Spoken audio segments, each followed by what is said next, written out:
Welcome, it's Honey for YouTube channel here.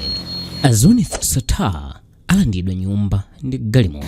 Pamene dziko lino lagwedezeka ndi nkhani yokhuza Zunnet Sattar kutsatira pakuchotsedwa ntchito kwa mkulu wa polisi George Kainja, Chief of Staff Chris Kapondamgaga ndi mkulu wa board yogula katundu ya Public Procurement and Disposal of Assets Authority PPDA Suzie Banda, komanso kusiya kupereka ntchito mu office ya wachiwiri kwa mtsogoleri wa dziko lino. Zunnet Sattar akupumira mphanthi popeza nthambi yothana ndi ziphuphu komanso katangale ya mdziko la Britain ya National Crimes Agency NCA iwalanda nyumba komanso galimoto zingapo. Zunnet Sattar tsopano tinganene mosabisa ndi Malawi olemera kwambiri kamba kakatundu makampani ndi zina zomwe zili mdzina la mkuluyo kuchoka ku nyumba yawo yapamwamba yomwe angoyimanga kumene ku Leicester, United Kingdom. Kumpanda kwawo kuli magalimoto oti pa mtengo wake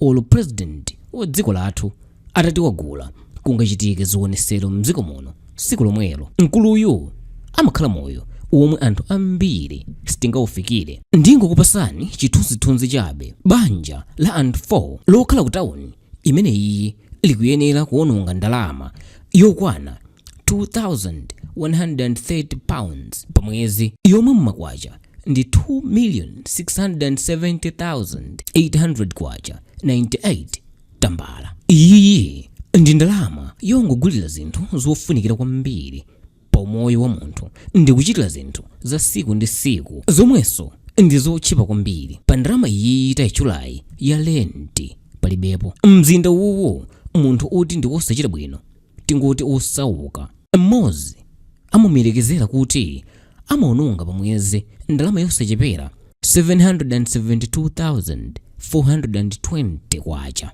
imene m'mapound ndi 650 pounds pa mwezi popanda renti. Nthambi ya NCA ya ku Britain iko ili ndi chikhulupiriro chonse kuti mkuluyu wakhala akupindula ndalama za nkhani kudzera mukatangale ndi ziphuphu zomwe wakhala akuchita kwa nthawi yayitali ndi anthu andale komanso ogwira ntchito mboma akulu ku Malawi. Nthambi ya NCA ikutinso mkuluyu wakhala akupereka ndalama kwa ogwira ntchito mboma opitirira 50 kuti azipatsidwe ntchito yogulitsa katundu wosiyanasiyana ku boma monga zida za mkhondo, galimoto ndi zina zambiri.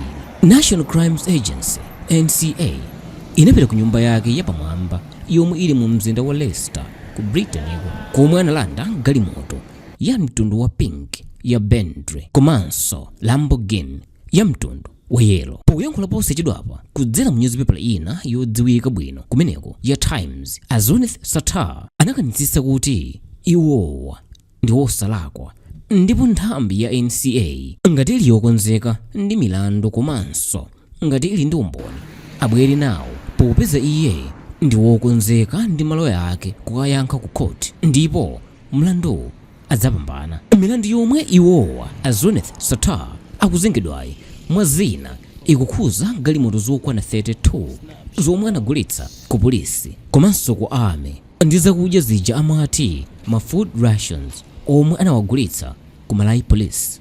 Zunnet Sattar omwe akuti ngakhale ali pa chilango chosatenga ndalama zawo ku bank akumatha kulipirira ana awo ma school fees. Mkuluyo yemwe ali pa belo kutsatira kumangidwa kwake mwezi wa Oktoba mu chaka cha 2021 anakanizidwa kuti amufewesere belo yake poti amafuna apite ku Dubai mdziko la United Arab Emirates UAE kuti akaonane ndi madotolo popeza amafuna akapangise surgery ya mmutu mwake momwe akufuna akachotse danzi mkuika musisi.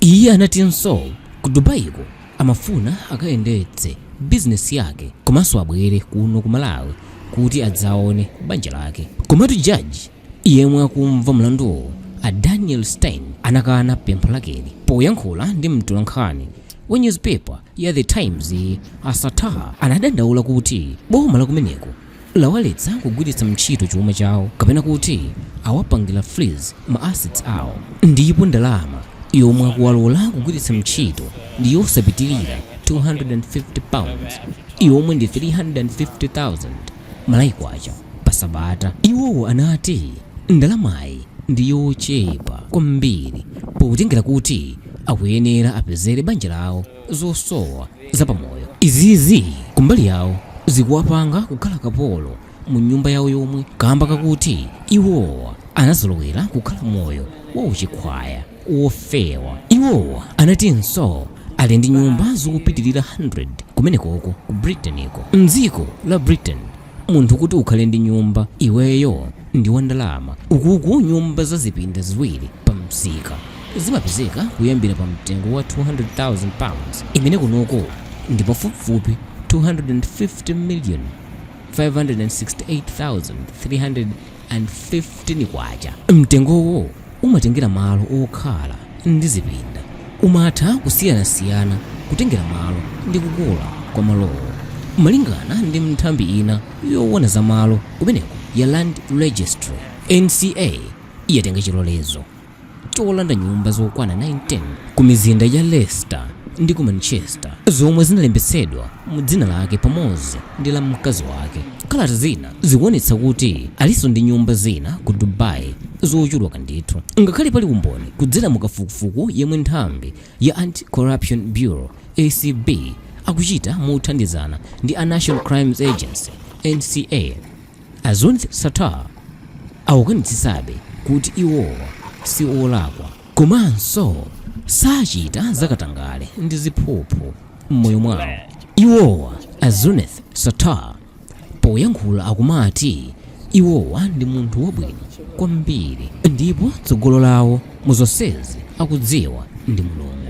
Mukudandaula kwawo iwo anapitiriza kunena kuti ndi okwiya popeza kamba ka nkhani zabodzazi kuno ku Malawi anthu akuwada mopira miyezo pomawaganizira kuti iwowa ndi munthu woyipitsitsa kwambiri mdziko muno. Pa nkhani yokweza mitengo pa katundu yemwe a Zunnet Sattar amagulitsa ku nthambi za boma kuno ku Malawi, iwowa akuwukana mlandu akuti ilinso ndi bodza chabe ndipo akudziwa kuti anthu ambiri samakondwa nawo popeza pa msinkhu wawo wachichepere akwanitsa zinthu zambiri nkumakhalanso munthu olemera kuposa anthu ambiri mdziko muno. Ndiye yakula kwa anthu ndi nsanje chabe. Iwowa anawuza boma kuti liwazenge mlandu ngati lili ndi umboni kuti a Zunnet Sattar ndi olakwa